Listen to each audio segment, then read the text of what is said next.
So let's see how we can use the Manitoba Homeowners Insurance Rate Table to calculate insurance premiums. So let's see this example first. Stella purchased a house in Winnipeg valued at $215,000. She buys a comprehensive homeowners insurance policy with a 500 deductible. Okay, so comprehensive means that it's going to be an extended version of the insurance. She's going to have a little bit more coverage there than the standard one. Okay, and we want to calculate her annual premium before taxes. So for this one, we need to see how we can use the tables that we have. So you have a table in the packets, and I have included it here as well. So let's see how we can read this table. So the insurance rate depends on the area that you're living in. So if you're living in Winnipeg, you have other rates, and then you have area 2, 3, and area 4. And for each one of the categories that you have here, you have either standard insurance or you have comprehensive insurance, right? And comprehensive, we said it's going to be a little bit, it's going to have like other coverages. It's going to be the extended, okay? So let's see what we have here. Stella's is going to purchase a house in Winnipeg, so we need to look at this first column here for Winnipeg, and then we know the price of the house, and we know that she's gonna buy a comprehensive insurance, right? So we need the second one here where it says comprehensive, so this one right there. Okay, and then we know the price of the house, so that will be $215,000. So we need to go down and find. Okay, so let's see. We notice the table goes up to $200,000, right? So that's the maximum one here. So we can find the price up to this one, and then we need to read what it says here. For any additional amounts, for every $1,000 above the $200,000, we need to add the premium. Oops. We need to add the premium, okay? So let's see how we can do that. So let's start with the value of the house, right? So this one here is the $215,000 that I have. Okay, I need to break it down to the $2,000 and the other $15,000 here. Okay, so let's see, for this first part, she's gonna pay $771. So for the insurance for that first part to be $771. Okay, and let's see what's gonna happen for the other $15,000. Well, we need to add, for the other $15,000, we need to add $3.50, all right, per thousand, okay? So how many thousand we have? Well, 15, or we can write it as this divided by 1,000 here, okay?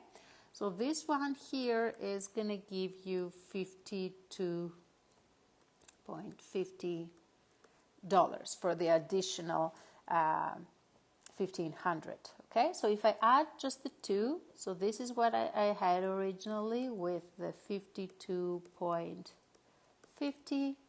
The total insurance that she should pay is $823.50. Let's see the second part of the question. Describe one way Stella could reduce her annual insurance premium for this property.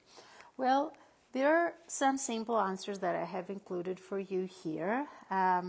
So some of the things you can say is that, well, obviously she can shop for insurance somewhere else, right? So might be another company might give better rates. They can do some updates, right, on the house, or install alarm system, update wiring and all that. If you don't use if you make no claims at all, if something like little one happened and you don't declare it, then and you fix it yourself, then that means that they're not gonna increase your insurance premiums there. You can reduce the content coverage, right? So whatever works within your house. The third-party liability, we talked about that during our vehicle finance unit as well. And then you can go and change the standard coverage, right? If you don't want those extras, you can change from comprehensive to standard. Also, you could increase your deductible. That always helps with the insurance. Let's do a second example here, again on how to use the Manitoba's homeowners insurance rate table. So let's see what we have here. A homeowner wants to purchase comprehensive insurance with a $200 deductible. Be very careful because the table that you have has a deductible, it has rates for a deductible of $500, right? If your deductible is different than that, so lower than this one here, you have a note at the end here where it says for $200 deductible, increase the premium by 10%. So whatever the table gives you, you need to increase the premium by 10%. So let's see now. We have the house that is valued at $195,000 and it's located in area 2, right? So we're going to look at this second column here for area 2. What sort of insurance we have? We have a comprehensive insurance, so that will be the second column right here. And then we can already see the 195, right? So 195 is going to be right here. So this is the amount that I want. This is the amount that I want here, the $554.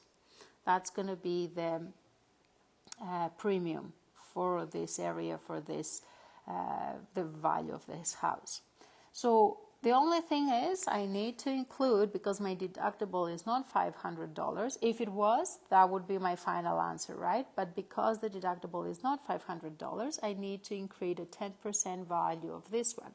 So 10% of 554, remember 10% will be 0.1 times 554, 55.40 here in dollars, okay? So I'm going to pay what I would pay here, right? The amount that I would pay, and on top of that, right here. Okay, the extra that I have. So I just need to add the 554 plus 55 and 40, and I'm gonna get $609.40 in dollars, and this is the premium that I need to pay here. Another table that we have and we should be using is the tenant package policy. So this will be the insurance that you want to buy if you are to rent a house or rent an apartment. Obviously, the insurance premium in this case is not going to be as high as, if you want to take insurance for your own house, because if you're renting, you're only responsible for the inside, right? So only the content that you want to secure here, and any damage that you might cause to the apartment, right? Because it's not your own property. So let's see what we have here. So the tenant package policy table is going to look like that, the one I have here. And we have here a person that has $40,000 worth of contents that he would like to insure. He purchased a comprehensive tenants insurance policy, so comprehensive again, with a $200 deductible. And we want to calculate the annual premium here. So let's see. The annual premium here, again, we also have a $500 deductible, right? So we need to pay attention to that. That's not the same. It's different. So we need to see somewhere it should say about the deductible, what's going to happen if it is less than that, right? So we see here $200 deductible, increase premium by 10%. Okay, so whatever we calculate from the table, we need to increase it by 10%. So let's see what we have here. We have a $40,000, so right here, that's where we're going, but we want comprehensive. So this is the amount that I should select, the $269. Okay, so that's the amount here. All right, but because of that deductible, because the deductible is less than it's supposed to be, I need to include a 10% on top of that, okay? So I need a 0.1 times 269. That's going to be 26.90 in dollars, and I need to make sure I add those two. So 269 plus 26.90, so the total amount that I'm getting here, 295.90. That will be the total amount for the insurance that I have.